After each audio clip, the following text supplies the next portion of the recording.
হিজাব বানাবো ভাবলাম, একটা ভিডিও বানিয়ে ফেলি। দেখতেই পাচ্ছেন কত অল্প সময়ে হিজাবটা বানালাম। যারা নতুন তাদেরকে দেখানো হচ্ছে হিজাব সেলাই করতে খুব একটা সময় লাগে না। সুই সুতা দিয়েও হিজাব সেলাই করা যায়, দর্জির কাছে যেতে হয় না।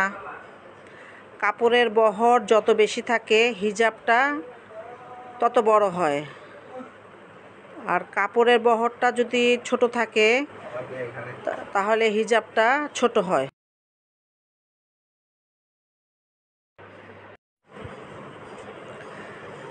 কাপড় কম থাকলে ভাববেন না যে হিজাব হবে না, জোড়া দিয়ে কিন্তু হিজাব বানানো যায়। কিভাবে জোড়া দিতে হয় সেটা আমাকে কমেন্টসের মাধ্যমে জিজ্ঞাসা করবেন, আমি বলে দিব, তাহলে আপনারা বানাতে পারবেন। আগের যদি হিজাব থাকে সেই হিজাবটা বসিয়েই বানাতে পারবেন খুব সহজেই। প্রত্যেকের ঘরেই কিন্তু একটা করে হিজাব থাকে, আমরা মুসলমান প্রত্যেকেই নামাজ পড়েন। ওড়না দিয়ে কিন্তু নামাজ পড়া হয় না। হাত যদি দেখা যায় তাহলে কিন্তু নামাজ হবে না। আপনারা জেনে নেবেন কারো কাছ থেকে, যারা জানে হুজুর, তাদের কাছে জেনে নেবেন। অনেকে কিন্তু হাত বের হয়ে থাকে, নামাজ পড়ে উঠে পড়ে। ঘরে বাড়তি ওড়না থাকে অনেক, সে ওড়না দিয়েই আপনারা হিজাব বানাবেন। হিজাব থাকলে উঠবোস করতে হাত দেখা যায় না, চুল দেখা যায় না, টানাটানি করতে হয় না। আর হঠাৎ করে বের হতে চান তাহলে হিজাবটা পরে আপনি বের হতে পারলেন, তরকারি এলাকাতে যেতে পারলেন, দোকানে যেতে পারলেন।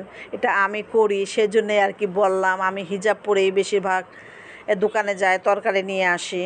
দেখতেই পাচ্ছেন কিভাবে আমি বসিয়ে কেটে ফেলছি, খুবই সোজা।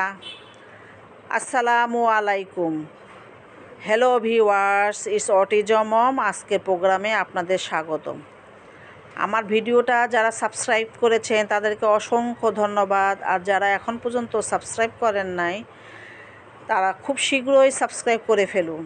আমার ভিডিওটা লাইক দিবেন, সাবস্ক্রাইব করবেন, শেয়ার করবেন, বন্ধুবান্ধবদেরকে বলবেন আমার ভিডিওটা দেখার জন্য। আমার ফেসবুকে পেজ আছে বাংলাদেশি অটিজম মম, সেটাতেও লাইক দিবেন।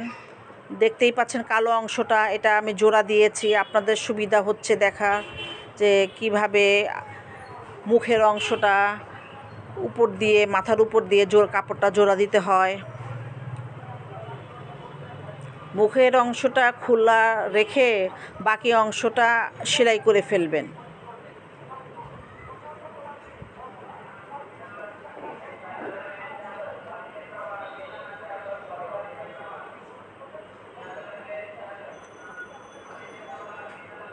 আগের হিসাবের মুখটা অনুযায়ী দাগ দিবেন, দাগ দেওয়ার পরে সোজা সেলাই করে ফেলবেন।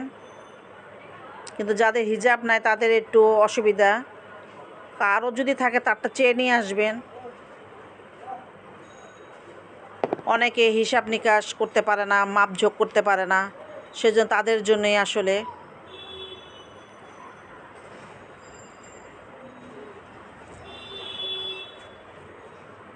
আর অবশ্যই হিজাব পরেই নামাজ পড়বেন। ওড়না দিয়ে কিন্তু হাত দেখা যায়, হঠাৎ করে চুল দেখা যায়, এটাতে কিন্তু নামাজ হয় না। আমার উপর আবার রাগ করবেন না, বড় হুজুর আসছে, এটাই আসলে সত্য। চলে যাব পৃথিবীর থেকে, কেউ কিন্তু থাকবো না।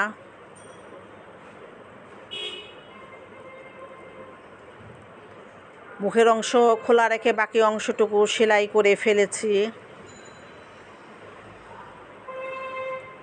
সেই কালো কাপড়টার অনুযায়ী আমি মাথার অংশটুকু দাগ দিয়ে এখন কেটে ফেলছি।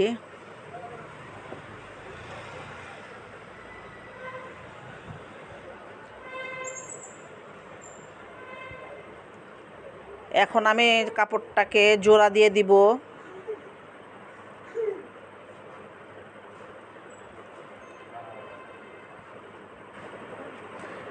দেখতেই পাচ্ছেন কত অল্প সময়ে হিজাব তৈরি হয়ে যাচ্ছে।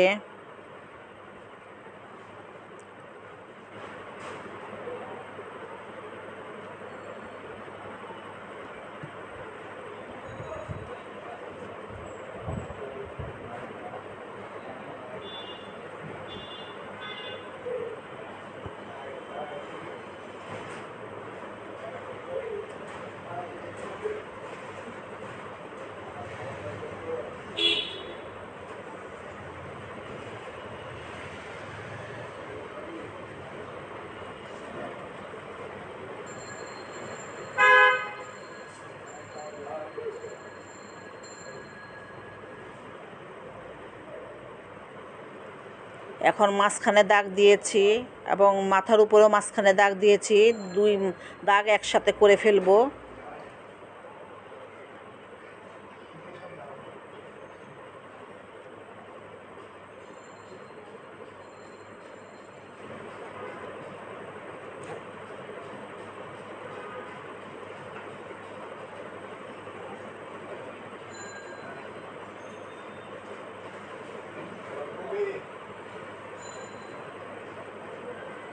এখন সুই সুতা দিয়ে সেলাই করে ফেলছি।